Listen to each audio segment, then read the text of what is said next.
തൃശൂരിൽ വടക്കാഞ്ചേരി നഗരസഭാ കൗൺസിലിൽ ബഹളം. പാതിവില തട്ടിപ്പിൽ ഉൾപ്പെട്ട കൗൺസിലർമാരെ അയോഗ്യരാക്കണമെന്നാവശ്യപ്പെട്ടുള്ള അടിയന്തര പ്രമേയത്തിനിടെയാണ് ബഹളം. ബുഷ്ര റഷീദ്, കമലം ശ്രീനിവാസൻ, നബീസ നാസ്ലി അടക്കം 3 കൗൺസിലർമാരെ അയോഗ്യരാക്കണമെന്നാവശ്യപ്പെട്ടായിരുന്നു അടിയന്തര പ്രമേയം.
വിവരങ്ങളുമായി ലെവിൻ കെ വിജയനാണ് ചേരുന്നത്. ലെവിൻ, വലിയ തരത്തിലുള്ള ബഹളം തന്നെയാണ് അവിടെ നടക്കുന്നത്, ആ ദൃശ്യത്തിൽ വ്യക്തമാണ്.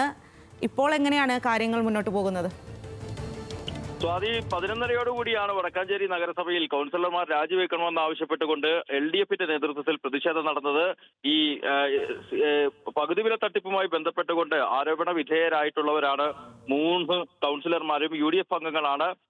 ഇവരുടെ രാജി ആവശ്യപ്പെട്ടുകൊണ്ടാണ് LDFന്റെ നേതൃത്വത്തിൽ പ്രതിഷേധം നടന്നത്. ബുഷ്ര റഷീദ്, കമലം ശ്രീനിവാസൻ, നബീസ നാസിലി എന്നിങ്ങനെ 3 പേരെ കൗൺസിലർമാരെ അയോഗ്യരാക്കണം എന്നുള്ളതാണ് ആവശ്യം. ഇവരുടെ കീഴിൽ രൂപീകരിച്ച സ്വീറ്റ് സൊസൈറ്റിക്ക് കീഴിൽ, അതായത് തട്ടിപ്പിന്റെ പ്രധാനപ്പെട്ട പ്രതിയായിട്ടുള്ള തട്ടിപ്പ് കേസിലെ പ്രധാനപ്പെട്ട പ്രതിയായ അനന്തുവിന്റെ കീഴിൽ രൂപീകരിച്ച സൊസൈറ്റിക്ക് കീഴിൽ നേതൃത്വം ഇവരായിരുന്നു 3 പേരും. ഈ 3 ആളുകൾക്ക് ഈ തട്ടിപ്പിൽ പങ്കുണ്ട് എന്നുള്ളത് ആരോപിച്ചുകൊണ്ടാണ് LDFന്റെ നേതൃത്വത്തിൽ പ്രതിഷേധം നടന്നത്. കൗൺസിലർ പദവി ഈ ആളുകൾ ദുരുപയോഗം ചെയ്തു എന്നുള്ളതാണ് ഇവരുടെ ആവശ്യം. പ്രമേയ അവതരണം നടത്തി അതിനുശേഷം പ്രതിഷേധത്തിലേക്ക് കടക്കുകയായിരുന്നു.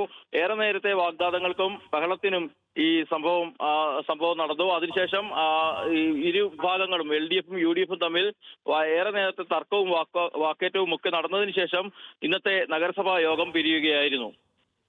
ശരി ലെവിൻ.